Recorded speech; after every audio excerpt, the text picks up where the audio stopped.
دور تک بارش کی آواز گونج رہی تھی اور کوٹھی کی جو چھتیں باقی تھیں ان پر بارش کی بوندوں نے ٹپ ٹپ کر کے شور مچا رکھا تھا۔ سہیل نے اپنی برساتی اتار کر جھٹکی، جوتوں کو زمین پر پٹکا اور کمرے سے باہر ایک نظر ڈالی۔ بارش کا زور کچھ کم ہوتا نظر آ رہا تھا۔ اسی لمحے اس کو خیال آیا کہ بارش سے بچنے کے لیے وہ کوٹھی میں چلا تو آیا ہے، کہیں کوئی بھوت نہ ہو یہاں۔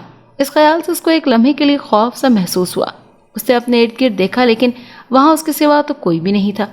کمرے میں خدا جانے کس نے سوکھا ہوا بھوسا بچھا رکھا تھا جو چھت ٹپکنے کی وجہ سے کہیں کہیں پانی میں بھیگ گیا تھا، لیکن جس جگہ وہ کھڑا تھا وہاں سے خشک تھا۔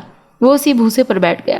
اس نے شیر دل سے کہا، بارش ہلکی ہوتی جا رہی ہے شیر دل، 10 منٹ اور انتظار کرو پھر ہم گھر چلیں گے۔ آج شام کو ریحان اور مراد بھی آ رہے ہیں، خوب رونق ہو جائے گی گھر میں۔ شیر دل نے گردن گھمائی اور سہیل کی طرف یوں دیکھا جیسے اس کی بات سمجھ گیا ہو۔ اتنے میں سہیل کو یوں محسوس ہوا جیسے اس کمرے میں اس کے سوا کوئی اور بھی ہے۔ وہ ایک دم چونک گیا، گھبرا کر اپنے دائیں بائیں دیکھا۔ اس نے جب اپنی پشت کی طرف دیکھا تو وہاں بغیر کواڑ کے دروازے کی چوکھٹ سے لگا ہوا ایک نوجوان لڑکا کھڑا تھا۔ وہ بہت خوبصورت اور صحت مند تھا۔ اس نے سوٹ کے اوپر اوور کوٹ پہن رکھا تھا اور کاندھے پر ایک بڑا سا تھیلا ڈالا ہوا تھا۔ سہیل کی اس پر نظر پڑی تو اس کا دل دھک سے رہ گیا۔ وہ سوچنے لگا کہیں یہ بھوت تو نہیں؟ اس ویرانے میں اس وقت کسی آدمی کا کیا کام؟ وہ خاموش کھڑا اس کی طرف دیکھ رہا تھا کہ نوجوان مسکرایا اور اس نے کہا، مجھے دیکھ کر حیرت تو ہوئی ہوگی تمہیں، میں آج ہی یہاں آیا ہوں، کوئی 1.5 گھنٹہ ہوا ہوگا۔ اس طرف سے گزر رہا تھا کہ بارش آ گئی۔ اس کی بات سن کر سہیل کی جان میں جان آئی۔ اس نے کہا، اوہ میں سمجھا تم کوئی بھوت ہو۔ نوجوان نے قہقہ لگایا اور بولا، اس کا مطلب ہے تم مجھے دیکھ کر ڈر گئے تھے، ٹھیک ہے نا؟ سہیل نے جواب دیا، یہ ویران جگہ ہے نا، یہاں ایک عرصے سے کوئی نہیں رہتا، سب یہی کہتے ہیں کہ یہاں بھوت رہتے ہیں۔ نوجوان ایک بار پھر ہنسا، اچھا اسی لیے تم ڈر گئے تھے؟ نہیں بھائی، میں بھوت نہیں ہوں، میرا نام انور ہے، میں کراچی یونیورسٹی میں پڑھتا ہوں اور یہاں کی زمین اور پہاڑیوں کے بارے میں کچھ تحقیقی کام کر رہا ہوں۔ مجھے اس سے متعلق ایک مضمون لکھنا ہے، کیا تم میری مدد کر سکتے ہو؟ سہیل نے اس کی طرف غور سے دیکھا اور پھر بے پرواہی سے جواب دیا، مجھے افسوس ہے کہ میں اس معاملے میں آپ کی کوئی مدد نہیں کر سکتا۔ انور نے مسکراتے ہوئے کہا، اچھا تو مجھے اپنے گھر میں کچھ دن رہنے کے لیے جگہ دے سکتے ہو؟ نہیں، میں آپ کو کوئی جگہ نہیں دے سکتا کیونکہ مجھے اس کا کوئی اختیار نہیں ہے، اور پھر آج ہمارے گھر میں مہمان بھی آ رہے ہیں، اس لیے وہاں تو جگہ ہی نہیں ہوگی۔ انور نے پوچھا، کہاں رہتے ہو تم؟ سہیل بولا، ڈاک خانے سے بائیں طرف جو سڑک ہے نا، اس پر ہمارا مکان ہے، اسے سرخ کوٹھی کہتے ہیں۔ کوٹھی کے ساتھ ہی ہمارا بہت بڑا فارم بھی ہے جہاں مختلف ترکاریوں اور دوسری فصلیں ہوتی ہیں۔ میرے ابا کاشتکاری میں بہت ماہر ہیں، ہمارے 2-4 ملازم بھی ہیں جن کے رہنے کے لیے وہی کوٹھی سے نیچے ابا نے کوارٹر بنا رکھے ہیں۔ انور نے کچھ سوچ کر کہا، میں ان کوارٹروں میں رات کو رہ سکتا ہوں اگر تم اپنے ابا سے میری سفارش کر دو تو۔ سہیل نے کہا، وہاں فالتو جگہ نہیں ہے، وہاں نوکر رہتے ہیں اور کھیتی باڑی کے آلات بھی وہی رکھے جاتے ہیں، اور پھر ابا کسی غیر آدمی کو فارم ہاؤس پر سلانا پسند نہیں کرتے۔ یہ کہہ کر اس نے باہر آسمان کو دیکھا تو بارش رک گئی تھی اور سامنے کی پہاڑی پر مدھم سی دھوپ چمکتی دکھائی دے رہی تھی۔ انور نے بھی یہ منظر دیکھا اور بولا، کمال ہے، ابھی بارش ہو رہی تھی اور دیکھتے ہی دیکھتے دھوپ نکل آئی۔ سہیل نے کہا، معلوم ہوتا ہے آپ پہلی دفعہ پہاڑوں پر آئے ہیں۔ ہاں، میرا یہ پہلا موقع ہے۔ سہیل بولا، جبھی تو، ورنہ یہاں کے لوگوں کے لیے یہ تو کوئی حیران کن والی بات نہیں ہے۔ میرا خیال ہے مجھے اب چلنا چاہیے، مہمانوں کو لینے بس اسٹینڈ بھی جانا ہے۔ یہ کہہ کر اس نے شیر دل کی لگام پکڑی، اسے باہر نکالا اور پھرتی سے اس کی پیٹھ پر سوار ہو کر روانہ ہو گیا۔ سہیل نے گھر پہنچ کر گھوڑے کو استبل میں کھڑا کیا، خشک کپڑے سے اس کے جسم سے پانی پہنچا اور پھر استبل کا دروازہ بند کر کے سیدھا باورچی خانے کا رخ کیا۔ اس کی امی اسی کا انتظار کر رہی تھی۔ وہ ان کو دیکھتے ہی بولی، خوب بھیگے ہو، کپڑے تبدیل کر کے آؤ، میں تمہارے لیے چائے بنا رہی ہوں۔ سہیل بھاگتا ہوا اپنے کمرے میں گیا اور چند منٹ بعد کپڑے تبدیل کر کے آ گیا۔ اس کی امی نے گرم گرم چائے اس کے سامنے رکھ دی۔ اس نے جلدی سے 2 گھونٹ لے کر کہا، واہ کیا چائے ہے، اماں ان کمروں کو صفائی کر دو جہاں ریحان اور مراد وغیرہ رہیں گے۔ امی نے کہا، صفائی تو میں نے کر دی ہے، بس ذرا چیزوں کو ترتیب سے رکھنا ہے۔ سہیل بولا، آپ فکر نہ کریں، میں سب کچھ ٹھیک کر دوں گا۔ سرخ کوٹھی بہت بڑی تو نہیں تھی لیکن درمیانے درجے کی ضرور تھی۔ اس میں خاص بات یہ تھی کہ اس کے ساتھ زمین کافی تھی اور اس زمین پر جس کے ارد گرد تاروں کی باڑ لگی ہوئی تھی ایک چھوٹا سا مہمان خانہ بھی بنا ہوا تھا۔ اس مہمان خانے میں 3 کمرے، ایک غسل خانہ اور ایک چھوٹا سا باورچی خانہ بھی تھا۔ سہیل نے اپنے دوستوں کو، جو اس کے ماموزاد بھائی بھی تھے، اس مہمان خانے میں ٹھہرانے کا انتظام کیا تھا تاکہ وہ امی اور ابا کے آرام میں دخل دیے بغیر آزادی کے ساتھ وہاں پر کھیل کود کر سکیں۔ سہیل کی امی بھی خوش تھیں کہ ان کے تینوں بھائیوں کے بیٹے کراچی، حیدرآباد اور لاہور سے آ رہے تھے۔ سہیل چائے ختم کر کے باورچی خانے سے نکل کر باہر آیا تو اس نے دیکھا کہ سامنے اس کا دوست جعفر آ رہا ہے۔ جعفر کے والد کی مال روڈ پر دکان تھی اور وہ اکثر خالی وقت میں دکان پر چلا جایا کرتا تھا۔ سہیل نے اس کو بتایا کہ اس کے بھائی آ رہے ہیں، اسی لیے وہ ادھر آ رہا ہے۔ سہیل نے اس کو دیکھتے ہوئے کہا، بہت موقع سے پہنچے ہو، میری ذرا مدد ہی کر دے یار۔ دونوں مل کر مہمان خانے کو ٹھیک کرنے لگے۔ دونوں لڑکوں نے آدھے گھنٹے کے اندر اندر مہمان خانے کی حالت ہی بدل ڈالی۔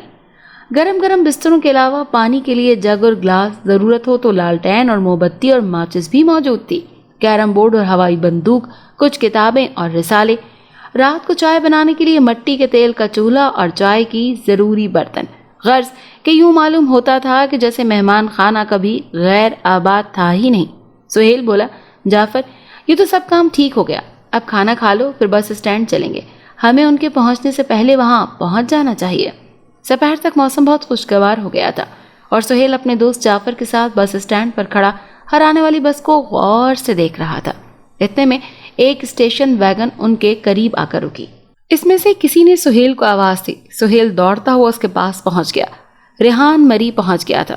اس کے ساتھ اس کے 2 جڑواں بھائی ندیم اور نعیم تھے۔ ان کے علاوہ 2 دوست پرویز اور احسن بھی تھے، مگر مراد نہ تھا۔ جب جعفر کا سب سے تعارف ہو چکا تو سہیل نے کہا، مراد کہاں ہے؟ وہ نہیں آیا؟ ریحان نے کہا، مراد کی ایک خالہ راولپنڈی میں رہتی ہیں، وہ 2 روز ان کے پاس رہے گا اور تیسرے دن مری پہنچ جائے گا۔ لڑکوں کی خوشی کا کوئی ٹھکانہ نہ تھا۔ مری کے خوشگوار موسم، سرخ کوٹی کے آرام دہ مہمان خانے اور ان کی کھڑکیوں سے دکھائی دینے والی خوبصورت مناظر نے ان کا دل مو لیا تھا۔ شام ہوتے ہی سہیل نے مہمان خانے کے بڑے کمرے میں آتش دان روشن کر دیا، جس سے کمرہ آہستہ آہستہ گرم ہونے لگا۔ دراصل کھانے کے بعد اس کمرے میں بیٹھ کر باتیں کرنے اور گپیں لڑانے کا پروگرام بنایا گیا تھا۔ چنانچہ آگ روشن کر کے سب لڑکے سرخ کوٹھی میں چلے گئے، جہاں سہیل کے ابا ریڈیو سننے میں مشغول تھے۔ لیکن سہیل نے محسوس کیا کہ اس وقت اس کے ابا کسی فکر میں ہیں۔ ان کے چہرے سے ایک ایسی پریشانی ظاہر ہو رہی تھی جسے وہ چھپانا چاہتے تھے۔ سہیل اپنے ابا کی عادتوں سے اچھی طرح واقف تھا، اسی لیے اس نے پوچھنے کی ہمت نہ کی۔ ریحان کا عزیز کتا ٹائیگر بھی اس کے ساتھ آیا تھا اور کمرے کے ایک کونے میں خاموش بیٹھا بچوں کو خوش ہوتے ہوئے دیکھ رہا تھا۔ کچھ دیر بعد سہیل کی امی نے کمرے میں داخل ہو کر اعلان کیا، بچوں کھانا تیار ہے، تم سب کھانے کے کمرے میں چلو۔ ٹائیگر نے کھانے کا نام سنا تو ایک ہلکی سی آواز حلق سے نکال کر اپنی موجودگی کا بھی احساس دلایا۔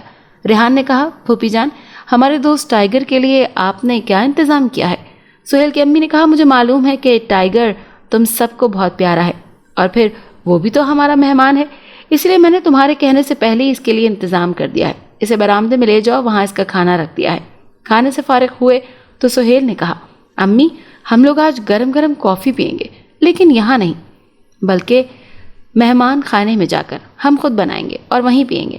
مہمان خانے کا بڑا کمرہ جس میں آگ روشن تھی خوب گرم ہو رہا تھا۔ لڑکوں نے مل کر کافی تیار کی اور آتش دان کے سامنے قالین پر بیٹھ کر کافی پینے لگے اور باتیں کرنے میں مصروف ہو گئے۔ ٹائیگر ایک کونے میں گردن جھکائے بیٹھا تھا اور یوں معلوم ہوتا تھا جیسے وہ اس نئی جگہ پہنچنے کے بعد اپنا گھر یاد کر رہا ہے۔ ندیم اور نعیم برابر بولے جا رہے تھے۔ وہ ریحان کے چھوٹے بھائی تھے اور جڑواں بھی تھے۔ ان کی شکل بالکل ایک جیسی تھی اور کوئی غیر آدمی ان دونوں میں فرق نہیں کر سکتا تھا، کیونکہ وہ لباس بھی ایک جیسا ہی پہنتے تھے۔ بس ان کے گھر والے ہی جانتے تھے کہ نعیم کے ہونٹ پر چوٹ کا ایک ہلکا سا نشان ہے اور اسی نشان کی وجہ سے وہ دونوں پہچانے جاتے تھے۔ پرویز کی خواہش تھی کہ کیرم کھیلا جائے اور ندیم اور نعیم لوڈو کھیلنے پر زور دے رہے تھے کہ اتنے میں ٹائیگر اچانک قرا کر بھونکا۔ یہ اس بات کا اعلان تھا کہ باہر کوئی اجنبی ہے۔ ریحان نے جلدی سے اٹھ کر دروازہ کھولا تو باہر برآمدے میں ایک خوش شکل نوجوان اوور کوٹ پہنے کاندھے پر تھیلا ڈالے کھڑا تھا۔ اسے جلدی سے کمرے کا جائزہ لے کر کہا، اوہ یہاں تو اچھی خاصی پارٹی ہو رہی ہے۔ کمرے میں خاموشی چھا گئی۔ سب ایک دوسرے کی صورت دیکھ رہے تھے